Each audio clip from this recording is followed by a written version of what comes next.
Hello, I'm Layla McKinnon. Welcome to A Current Affair. First, they lost their son to a coward's punch, a heartbreaking loss that struck a chord across Australia.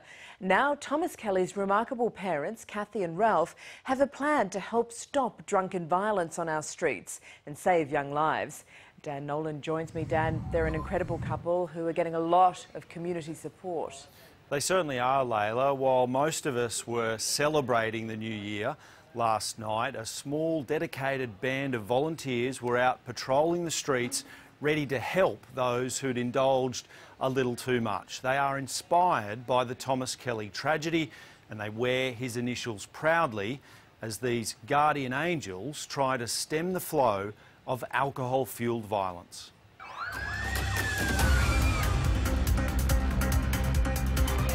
If it saves one person's life, it's definitely a service which is worth doing. Andy, can you sit up for us? When people have had a few drinks, that's when they're often in pretty vulnerable situations. If another family doesn't have to go through what we go through, well then we feel like we've given something back to the community.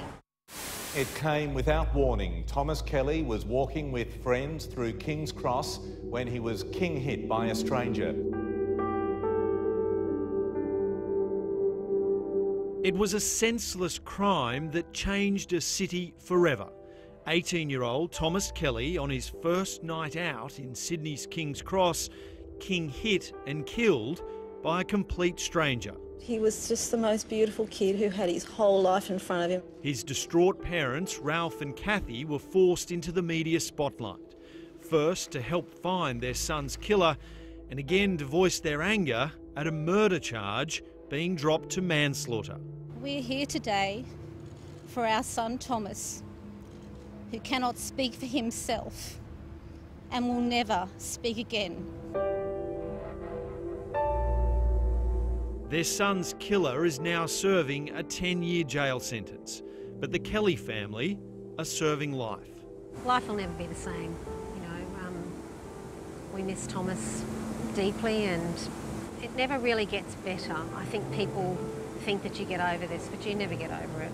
In an attempt to pull something positive out of such sadness, Ralph and Kathy are now channeling their energy into the Thomas Kelly Foundation. Most parents probably will have no idea that their children were saved last night or the night before. It's really about making sure that our kids get home safely. That's what our foundation is about. And last night we watched these guardian angels in action. In conjunction with the Thomas Kelly Foundation, around 60 Salvation Army volunteers patrolled the streets of Sydney, looking out for people in need of a helping hand. Andy, we've got some chopper chops, we've got some water. Andy, seriously. Right from the start, you just know what sort of New Year's Eve these kind souls are going to endure. It's going to get really busy up until around 12, 1 o'clock as people then start to appear out of the city. Please, someone tell me where the closest toilet is. Yes, right there. But no matter how annoyingly drunk you might be, these guys are there with a bottle of water or some new shoes to get you home. You don't have any thongs. Here's some thongs for you. Thank you so much. You put them on and be safe for me. All right, thank you. Among these angels is 18-year-old Cass. Fantastic work you're doing. Fantastic. Helping out on New Year's Eve is a big task and I'm kind of excited for it. Cass doesn't drink much herself. She's only just reached the legal age anyway. I find because I'm so young I'm able to relate to the people who are my age and kind of be that kind of like mother hen. Their selfless work much appreciated by those sober enough to realise. I think it's an amazing thing to do. I think the fact that they're giving up New Year's in Sydney to walk around to make sure everyone's okay is fabulous. Oh my God, you're legends, I swear. Yeah. Well, hopefully that helps a little bit. Thanks, guys. Have a good night. Happy New Year. Those who need more than a pair of thongs can come back to this dedicated, safe space for a much-needed rest. The safe space is a really helpful place where people can charge a phone, grab a bottle of water, wait for a friend. If they need to use one of our phones, we can contact their family or friends to come pick them up. Nate Brown is the lead organiser from the Salvation Army.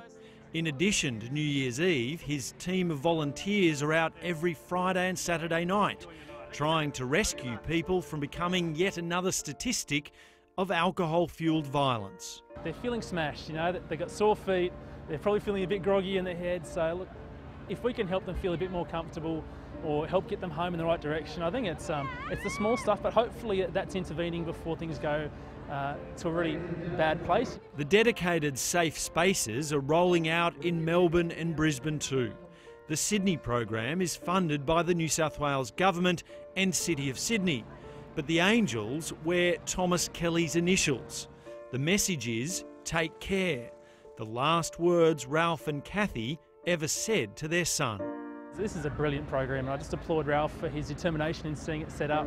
I think that Thomas would be blown away by the kind of support that this program is receiving, the kind of volunteers who are turning up to help serve, to wear Thomas's name on our chest is a real honour for us, and I really hope we're doing him proud. Sadly, the Kellys aren't the only family to have lost a loved one to senseless violence on our streets. It's a story that tragically has become only too common. A young man left fighting for his life. Daniel Christie would lose that fight. Another 18-year-old killed in almost the same spot as Thomas Kelly last New Year's Eve. His alleged attacker is awaiting trial for murder.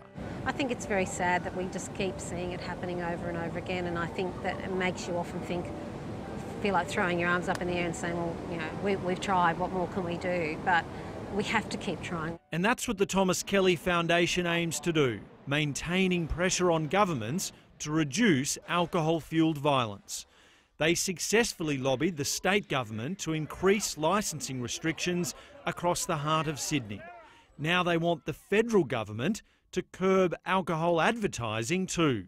We've seen no serious brain injuries in St Vincent's Hospital for 2014 as a result of alcohol. And that has to be a good thing, and that's a part of the new laws that were introduced in February this year.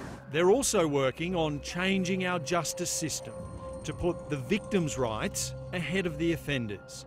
Thomas Kelly's killer was initially sentenced to just 5 years jail for manslaughter. That was doubled to 10 years on appeal.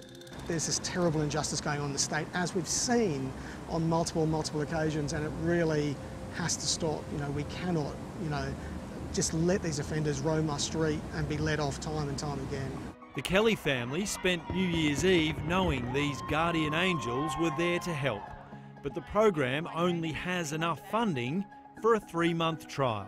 It does require funding, so we are looking for an organisation to partner with us to actually fund this program to help our youth and other people in the city or in various areas around Sydney.